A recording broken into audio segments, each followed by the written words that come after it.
Nusantara TV. Jumpa lagi dengan kami. Kali ini kita akan membahas soal Ibu Kota Nusantara IKN, bagaimana pendapat mereka. Presenter kami dari Pakons Hotel akan mewawancara beberapa narasumber. Silahkan Saskia. Baik, di sini kita ada dua narasumber. Yang pertama ada narasumber dari Kabupaten. Kita ingin menanyakan beberapa pertanyaan nih Pak. Terkait kelanjutan IKN, bagaimana pendapat Bapak terkait dengan visi misi kemarin? Apakah Bapak setuju dengan melanjutkan IKN atau tidak melanjutkan IKN? Baik, terima kasih. Ini pertanyaan dan tema yang sangat menarik. IKN, gitu. Ibu Kota Negara, apa namanya? Ibu Kota Negara kan IKN. Nah, namanya juga Nusantara. Yang pasti tanggal 17 Agustus 2024 ini pemerintah, terutama Presiden Jokowi akan melakukan, dan seluruh bangsa Indonesia yang terutama perwakilan bangsa Indonesia akan menyelenggarakan upacara 17 Agustus di IKN yang berada di Kalimantan Timur. Sebenarnya tadi pertanyaannya soal pemindahan ibu kota negara. Ini temanya sangat aktual, tapi sebenarnya ini tema lama, ya kan? Dari zaman Bung Karno dulu sudah pengen memindahkan ibu kota negara, ya kan? Dari Jakarta sebenarnya pertama-tama pindah ke Yogyakarta. Kemudian ada waktu ada serangan umum 1 Maret itu Republik Indonesia berada di ibu kotanya berada di Yogyakarta. Kemudian rencana Bung Karno mau memindahkan ke kota yang namanya Palangkaraya. Nah, tapi kemudian tidak berhasil, dan seterusnya kajian terus dilakukan oleh kalau nggak salah oleh Presiden Habibie, kemudian juga Presiden SBY pernah melakukan kajian-kajian itu, dan kemudian dilanjutkan oleh Presiden Jokowi.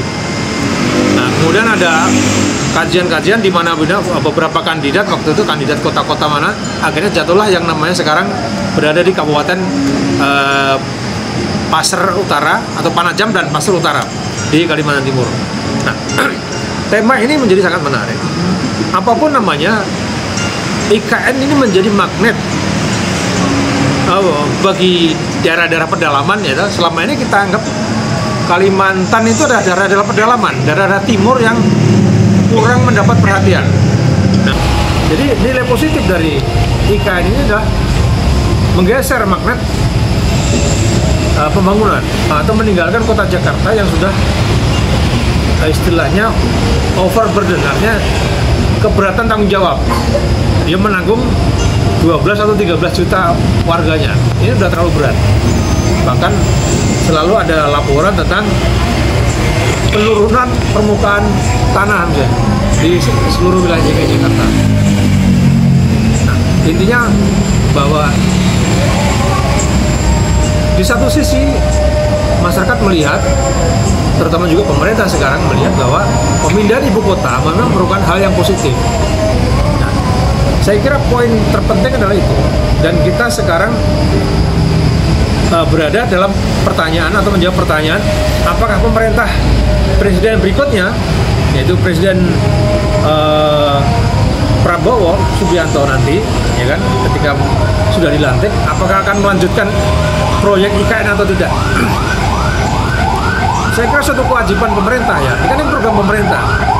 Nah, karena itu kewajiban pemerintah yang melanjutkan pembangunan itu. Nah, tapi bahwa ada orang yang pesimis bahwa akan berapa lama IKN akan dibangun menjadi sebuah ibu kota, tentu itu kan bertahap.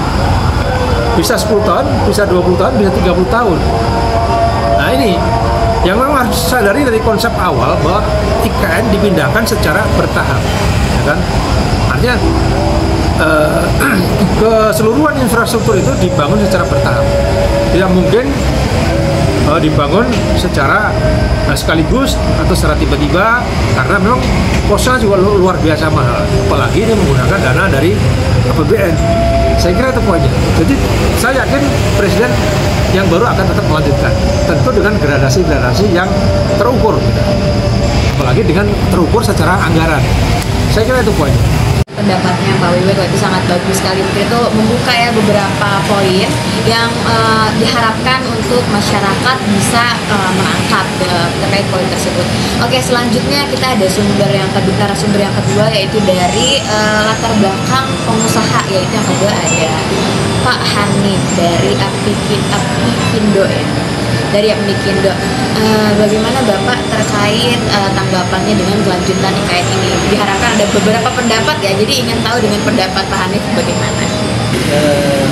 Pertanyaan yang bagus ya buat Mbak Moderator ya, terkait dengan IKN. Ini adalah sebuah good idea ya. Jadi ya gagasan yang luar biasa, si pemirsa itu luar biasa, tapi kami dari Apikindo, para yang melatar belakangi para pengusaha mikro dan menengah, ada banyak aspek yang harus kita perhitungkan juga. Artinya dari sisi itu kita sepakat, artinya ini adalah sebuah terobosan yang tidak pernah dilakukan dari sebelumnya. Dari beberapa presiden yang lalu kita tidak pernah mendengar, kalaupun mendengar tidak pernah ada implementasinya. Ini sesuatu hal yang terobosan dalam konteks gagasan. Ini yang luar biasa yang saya tanggapi dari dari periode yang sekarang ini ya, Bapak Joko Widodo ini memang luar biasa dalam gagasan.